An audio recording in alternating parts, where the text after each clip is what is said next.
Direktorat Kepolisian Laut dan Udara Polda Sumatera Selatan berhasil mengungkap kasus penyelundupan benih lobster atau benih jenis mutiara dan pasir dengan jumlah fantastis seharga 51,8 miliar rupiah pada Jumat malam sekitar pukul 23.30 waktu Indonesia Barat. Seperti yang diterangkan Kapolda Sumatera Selatan, Irjen Pol Tony Harmanto mengungkapkan benur ini merupakan yang terbesar di Indonesia, di mana benur tersebut dikemas dalam 88 box styrofoam yang dibalut plastik hitam, berisikan benih lobster jenis pasir sebanyak 516.000 dan benih lobster jenis mutiara sebanyak 10.800 ekor.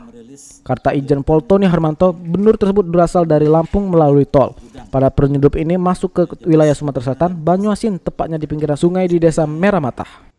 Tony mengungkapkan penangkapan terhadap para tersangka ini menjadi contoh nyata bahwa kepolisian Polda Sumatera Selatan tetap tidak akan melepas pandangan terhadap segala tindakan kejahatan, meskipun saat ini sedang dilakukan pengamanan musim mudik Lebaran.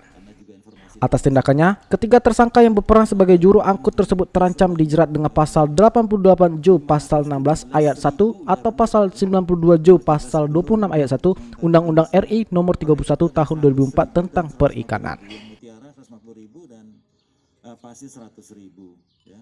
Kalau dikalkulasi dengan penghitungan yang disampaikan oleh mereka yang ahli berkait dengan ini hampir sebanyak tadi 52 miliar rupiah. Kemudian benur ini akan direncanakan dibawa ke Singapura dan Vietnam ya. Tentu dengan melalui transaksi di jalur perairan. Secara teknis nanti akan disampaikan oleh Pak Dirpol.